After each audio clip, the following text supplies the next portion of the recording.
Hello students. मैं हूं doctor Suresh Kumar Yadav. I hope आप लोग सब लोग बहुत अच्छे होंगे और अपनी हेल्थ का भी बहुत अच्छे से ध्यान रख रहे होंगे। आज हम लोग डिस्कस करेंगे क्लास 8 के चैप्टर 4 के बारे में, जो कि है materials, metals and non metals. इस वीडियो में हम लोग डिस्कस करेंगे अबाउट क्लासिफिकेशन ऑफ मटेरियल, जिसको कि हम लोग आगे रेफर करेंगे मैटर के रूप में, और उसके भी दो क्लासिफिकेशन की बात करेंगे, physical classification and chemical classification. Okay, तो स्टार्ट करते हैं। तो पहली डेफिनेशन कि व्हाट इज मैटर, आप सभी लोगों ने पढ़ा होगा क्लास 7th में। Any substance that has mass and occupies space और volume is known as matter, right. और ये जो वेरियस स्टेट्स है, ये भी आपने पिछले क्लासेस में पढ़ी होंगी, राइट। स्टेट्स ऑफ मैटर के नाम पर आपने ये सारी चीजें पढ़ी होंगी। खास करके सॉलिड, लिक्विड, गैस तो बिल्कुल ही पढ़ा होगा। प्लाज्मा और एक और स्टेट है बोस आइंस्टीन कंडेंसेट, ये आपने अभी नहीं पढ़ा होगा। तो सॉलिड, लिक्विड, गैस आपको पहले से ही पता है, फिर भी एक बार जल्दी से उसको ब्रीफ अप कर देते हैं। सॉलिड्स में क्या होगा, मॉलिक्यूल्स बहुत पास पास होते हैं, लिक्विड्स में थोड़ा दूर दूर, गैसेस में बहुत दूर दूर।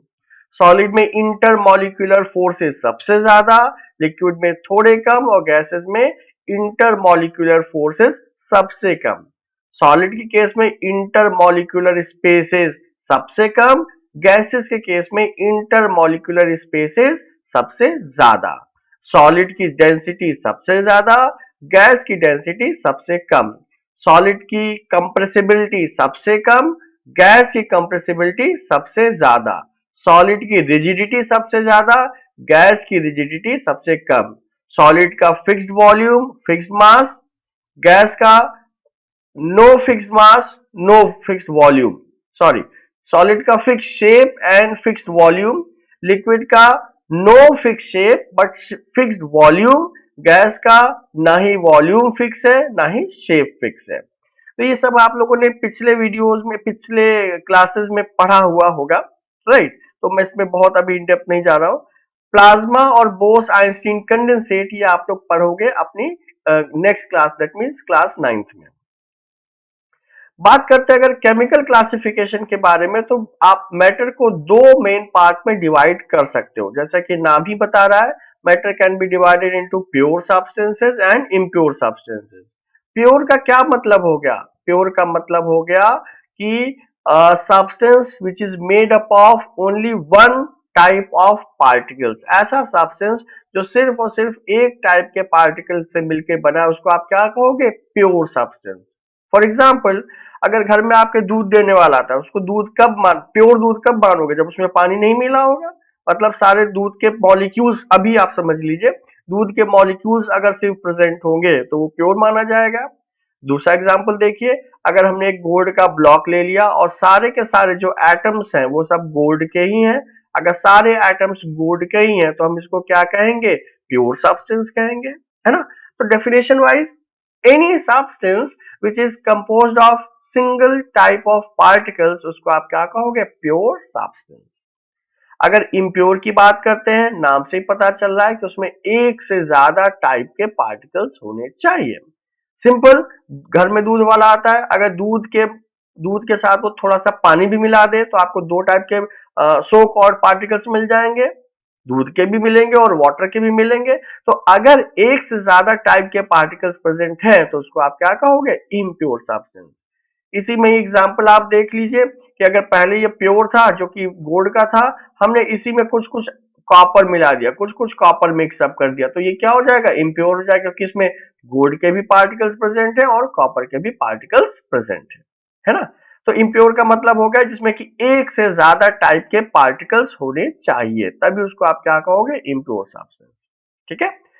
प्योर को भी आप फर्दर डिवाइड कर सकते हो into elements and compounds, into elements and compound. तो अब ये एलिमेंट क्या है ना, समझते हैं पहले। तो एलिमेंट ऐसे सब्सटेंसेस है जिनको कि आप फर्दर डिवाइड नहीं कर सकते हो into their simpler form by any means. कहने का मतलब कि ऐसे सब्सटेंसेस जिनको आप सिंपलर फॉर्म में कन्वर्ट नहीं कर सकते।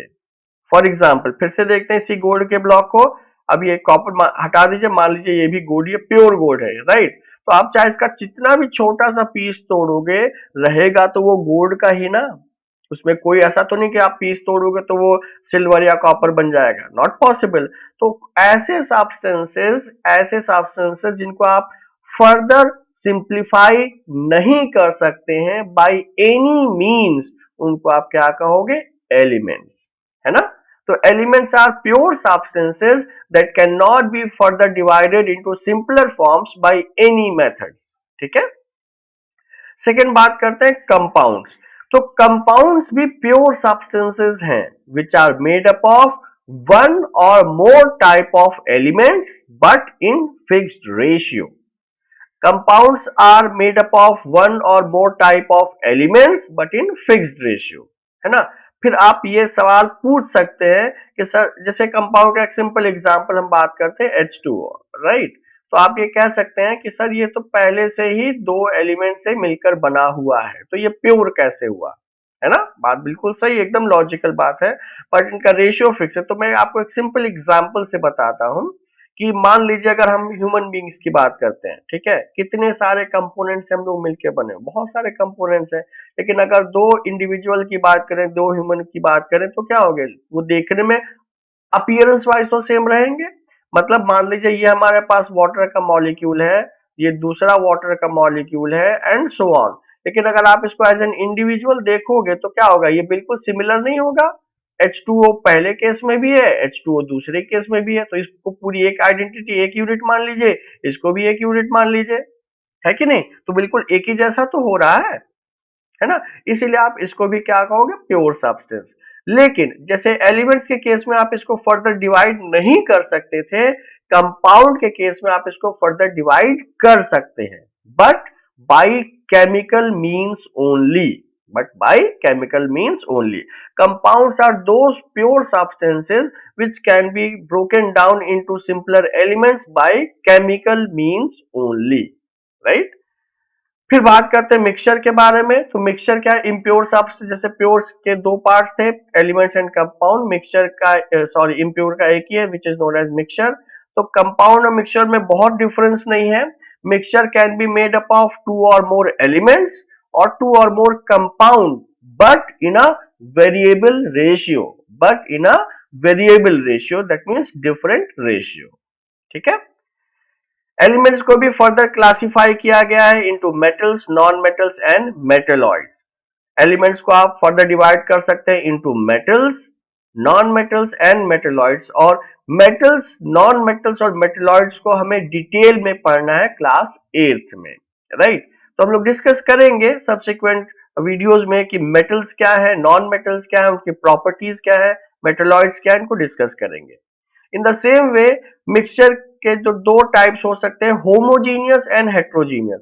होमोजीनियस मतलब कि ऐसा मिक्सचर जिसका कंपोजिशन थ्रू आउट सेम होता है, उसको बोलते हैं homogeneous. For example water and sugar, अगर आपने एक गिलास पानी में शुगर मिक्स कर दिया, पूरा मिक्स होने के बाद आप छोड़ दीजिए, तो ऊपर से नीचे तक कंपोजिशन एक ही होगी, उसको आप क्या बोलोगे, होमोजीनियस मिक्सचर।